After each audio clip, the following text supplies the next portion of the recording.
Hello students, welcome to HIBA Max 11th Standard Max Chapter 4 Exercise 4.3 11th question எப்படி solve பண்றதுன்னு இந்த வீடியோல பார்க்க போறோம். 11th question, a trust has 25 members. So total எவ்வளவு கொடுத்துட்டாங்க. How many ways of 3 officers can be selected? So டோட்டலா நமக்கு வந்து 25 members இருக்காங்க. டோட்டலா 25 members. இந்த 25 மெம்பர்ஸ்ல இருந்து நான் எவ்வளவு பேர் செலக்ட் பண்ணும் அப்படின்னா 3 ஆபீசர்ஸை நான் செலக்ட் பண்ணும். கிளியரா? 25 வந்து டோட்டல், 3 ஆபீசர்ஸ். இதுல அவங்க எந்த கண்டிஷனுமே கொடுக்கல, இவங்கள தான் செலக்ட் பண்ணும், இவங்கள கண்டிப்பா இன்க்ளூட் பண்ணணும்னு எதுவுமே கொடுக்கல. ஸோ டைரக்டா நம்ம எப்படி எழுதிடலாம்னா 25 C3 ways. இப்படி தான் நம்மளால 3 ஆஃபீஸரை செலக்ட் பண்ண முடியும். ஸோ இதை வந்து ஒரு ஸ்டேட்மெண்ட்ல எழுதிடலாம். 3 officers can be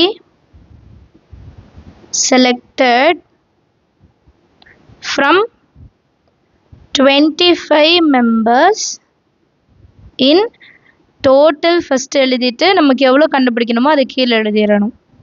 ஸோ எந்த கொஷின் கொடுத்தாலும் அப்படிதான், டோட்டல் கொடுத்துட்டாங்க, இவ்வளோ பேர் நம்ம செலக்ட் பண்ணணும்னு சொல்லிட்டாங்க அப்படின்னா நம்ம டோட்டல் ஃப்ரண்ட்ல எழுதிட்டு எவ்வளோன்றத சி கீழே எழுதிடலாம். இதுக்கு வந்து வேல்யூஸ்லாம் கண்டுபிடிக்கல, புக் பேக்லேயும் வந்து வேல்யூஸ் கண்டுபிடிக்கல, இதோட விட்டுட்டாங்க. ஸோ நம்மளும் இதோட ஸ்டாப் பண்ணிடலாம். செகண்ட் சப்டிவிஷன் பாருங்க. In how many ways can a president, vice president and a secretary be selected? இப்போ டோட்டல் அதே தான், டோட்டல் ஆல்ரெடி கொஷனில் கொடுத்த மாதிரி 25 மெம்பர்ஸ் தான். ஃபஸ்ட்டு இப்போ பிரசிடென்ட்டு நான் செலக்ட் பண்ணுறேன்னு வைங்களேன். பிரசிடென்ட்டை செலக்ட் பண்ணும்போது எனக்கு டோட்டலாக 25 மெம்பர்ஸ்லேருந்து நான் எடுத்துக்கலாம். இப்போ நான் எழுதியிருக்கேன் பாருங்கள், டோட்டல் 25 மெம்பர்ஸா. ஸோ பிரசிடென்ட்டுக்கு 25 வேஸ் இருக்கும், ஏன்னா அவங்கள தான் நம்ம ஃபஸ்ட்டு செலக்ட் பண்ண போகிறோம். ஸோ டோட்டல் 25 மெம்பர்ஸ்லேருந்து நான் வந்து ஒருத்தரை வந்து பிரசிடெண்ட்டாக செலக்ட் பண்ணலாம். ஸோ இப்போ இந்த 25 வேஸ்லேருந்து ஒரு பிரசிடெண்ட்டை செலக்ட் பண்ணிட்டேன்னா 25 மைனஸ் 1 24, இதுதான் இப்போ என்னோட பேலன்ஸ் இருக்கிற மெம்பர்ஸோட வேல்யூ. கரெக்டாக? டோட்டல் 25, அதுலேருந்து ஒருத்தரை நான் பிரசிடெண்ட்டாக சூஸ் பண்ணிட்டேன்னா அடுத்து வைஸ் பிரசிடெண்ட்டை சூஸ் பண்ணுறதுக்கு எனக்கு டோட்டல் நம்பர் ஆஃப் மெம்பர்ஸ் கம்மி ஆகிடுவாங்க, 24 ஆகிடுவாங்க. ஸோ வைஸ் பிரசிடெண்ட் செலக்ட் பண்ணுறதுக்கு எனக்கு 24 வேஸ் தான் மிச்சம் இருக்குது. கிளியரா? ஆல்ரெடி ஒருத்தவங்கள பிரசிடெண்ட்டாக எடுத்துட்டோம், திருப்பி அவங்கள வைஸ் பிரசிடெண்ட்டாக நம்ம சூஸ் பண்ணவே முடியாது. இது வந்து வித்தவுட் ரிப்பிட்டிஷன் மெத்தட் பண்ணுவோம் இல்லையா, அது மாதிரி தான். இப்போ வைஸ் பிரசிடெண்ட்டை ஒருத்தவங்க சூஸ் பண்ணிட்டேன்னா அடுத்து நான் செக்ரட்டரி சூஸ் பண்ணுறதுக்கு 24 மைனஸ் 1ன்னு எடுத்துக்கணுமா. பிரசிடெண்ட் ஒருத்தவங்கள செலக்ட் பண்ணிட்டோம், ஸோ 25லேருந்து 24 ஆயிடுச்சு. அடுத்து வைஸ் பிரசிடெண்ட் 2 பேர் செலக்ட் பண்ணிட்டோம், அப்போ 24லேருந்து 1 மைனஸ் ஆகிடணும் இல்லையா. ஸோ பேலன்ஸ் எனக்கு 23 வேஸ் தான் இருக்குது. செக்ரட்டரியை சூஸ் பண்ண 23 வேஸ் தான் இருக்குது இல்லையா. ஸோ செலக்ட் பண்ணிக்கலாம். ஸோ இப்படி ஒன்று ஒன்றா ரெடியூஸ் ஆகுது இல்லையா. இப்படி எழுதலாம் அப்படின்னா therefore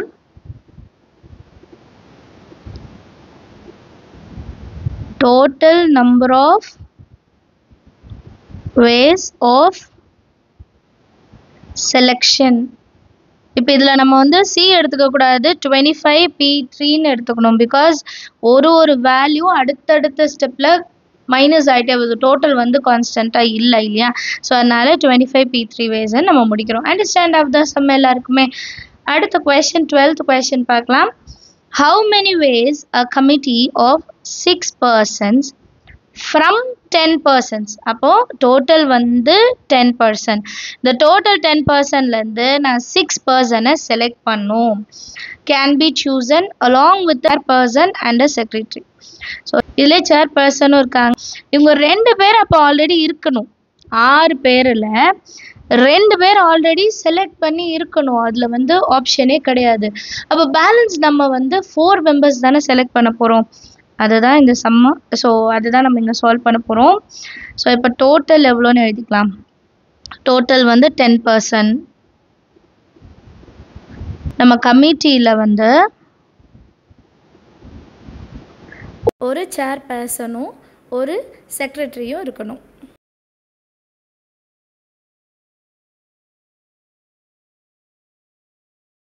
2 பேர் வந்து நான் முன்னாடியே செலக்ட் பண்ணிட்டோம். ஸோ இது எப்படி செலக்ட் பண்ணலாம்னா டோட்டல் 10 P2ன்னு எழுதணும். வேஸ்ன்னு நம்ம எழுதிக்கணும். சரியா? ஃபஸ்ட்டே இதை கண்டுபிடிச்சிடணும். அதுக்கப்புறம் தான் நான் ரிமைனிங் எவ்வளோன்னு பார்க்கணும். இப்போ ரிமைனிங் எவ்வளோ இருப்பாங்க? Remaining person to be selected எவ்வளோ? டோட்டலாக 6 பர்சன் வந்து செலக்ட் பண்ணோம். அதில் ஆல்ரெடி 2 பேர் செலக்ட் பண்ணிட்டோன்னா இன்னும் 4 பர்சன்ஸ் தான் நம்ம வந்து செலக்ட் பண்ணோம். கரெக்டாக? இந்த 4 பர்சன்லேயும் டோட்டலும் மாறும். ஏன்னா டோட்டல் 10 பேர் ஆல்ரெடி 2 பேர் செலக்ட் பண்ணிட்டோம். அப்போ டோட்டல் எவ்வளோ ஆகிடும்? 8 பர்சன்ஸ் ஆகிடும். சரிங்களா? இப்போ selection of 4 members. Number of ways of selecting the committee members.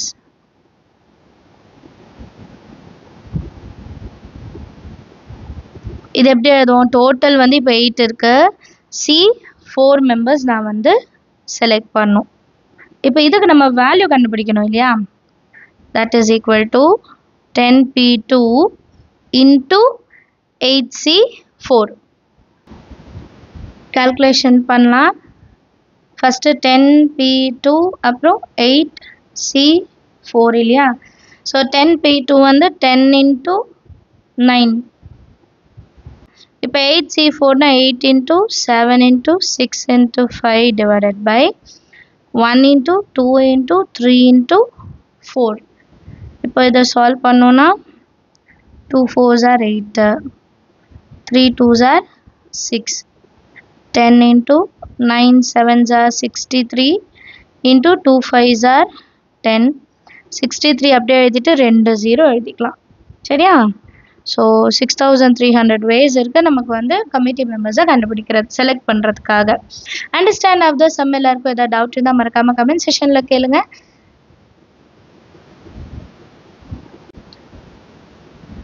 Thirteenth question பார்க்கலாம். How many different selection of 5 books can be made from 12 different books? If 2 particular books are always selected, 2 particular books are never selected. So இதில் பாருங்கள் 5 different books நான் select பண்ணோம். டோட்டலாக 12 different books இருக்குது. So total 12. அதில் 5 books வந்து நம்ம select பண்ணி இது ஜென்ரலாக கொடுத்துட்டாங்க. அதுக்கப்புறம் தனித்தனியாக 2 சப்டிவிஷன் கொடுத்துருக்காங்க. என்னென்னா 2 particular books are always selected. அப்போ அந்த 12 புக்லேருந்து 2 புக்கு நான் எப்போவுமே செலக்ட் பண்ணியிருக்கணும். அப்போ டோட்டல் வந்து 10ன்னு மாற்றிடலாம். ஏன்னா அந்த 2 புக்கு எப்போவுமே இருக்கணும், தனியாக வச்சிடணும் இல்லையா? ஸோ பேலன்ஸ் 10லேருந்து 5 புக்கில் 2 புக்கு போயிடுச்சுன்னா மிச்சம் 3 புக்கு தான் வேணும். ஸோ 10C3 கண்டுபிடிச்சா போதும். கிளியரா? அடுத்தது செகண்ட் சப்டிவிஷன் பாருங்கள். 2 particular books are never selected. So அதை எடுக்கவே கூடாது. அப்போ டோட்டல் மட்டும் குறையும். ஆனால் செலெக்ஷன் வந்து அதே 5 புக்ஸுக்கு இருக்கும்.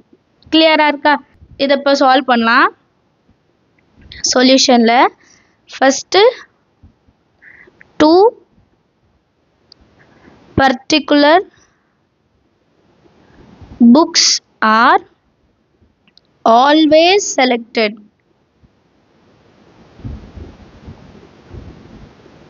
ஸோ 2 புக்ஸ் எப்போவுமே செலக்ட் பண்ணுறாங்க அப்படின்னா டோட்டல் வந்து 12லேருந்து 2 மைனஸ் பண்ணிடணும். ஸோ 10 தான் டோட்டல் இப்போதைக்கு. ஏன்னா 2 புக்ஸ் ஆல்ரெடி செலக்ட் பண்ணிட்டோம். அப்போது செலெக்ஷனுமே நமக்கு 5 கொடுத்துருந்தாங்க.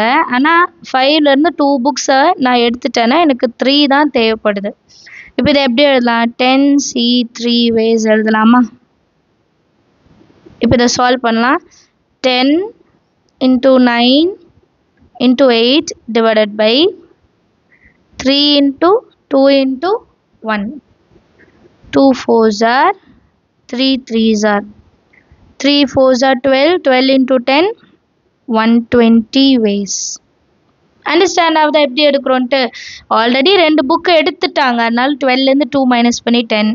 செலக்ட் பண்ணுறதுலையும் 5 புக்லேருந்து 2 புக் எப்போவுமே வருமா? அப்போது மிச்சம் 3 புக்கு எப்படி கண்டுபிடிக்கிறதுன்னு நம்ம பார்த்தா போதும் இல்லையா? அவ்வளோதான் சம். அடுத்து செகண்ட் சப்டிவிஷன் பார்க்கலாம். செகண்ட் சப்டிவிஷனில் 2 particular books are selected 2 book வந்து செலக்டே பண்ணவே மாட்டாங்களாம். ஸோ அப்போ டோட்டல் இங்கேயும் மாறும். டோட்டல் வந்து 12லேருந்து 2 புக் தேவையே இல்லைன்னா எனக்கு 10ஆ மாறிடும். செலக்ட் பண்ண போகிறோம் வந்து அப்படியே இருக்கும். ஏன்னா நம்ம எதாவது செலக்ட் பண்ணிட்டோன்னா தான் எடுத்து வைக்கணும். இங்கே தான் அது செலக்டே பண்ண போகிறது இல்லைல்ல, அப்போ அந்த 5 அப்படியே வச்சுக்கலாம். இப்போ நம்பர் ஆஃப் வேஸ் எப்படி கிடைக்கும்? Number of ways is equal to 10C5. இப்போ இதை சால்வ் பண்ணால் போதும். 10 into 9 into 8 into 7 into 6 divided by 5 into 4 into 3 into 2 into 1. 3 2s are 6, 4 2s are 5 2s are 10, 2 2s are 4, 4 9s are எவ்வளோ 36 into 7, 42, 21, 252 ways. So 252 waysல வந்து நம்ம 5 different books கண்டுபிடிக்கலாம். And 2 book அதில் நம்ம செலக்டே பண்ணியிருக்க மாட்டோம். அண்டர்ஸ்டாண்ட் ஆஃப் த சம்மில் இருக்க டவுட் இருந்தால் மறக்காம கமெண்ட் செக்ஷனில் கேளுங்க. தேங்க்யூ ஸோ மச் ஃபார் வாட்சிங்.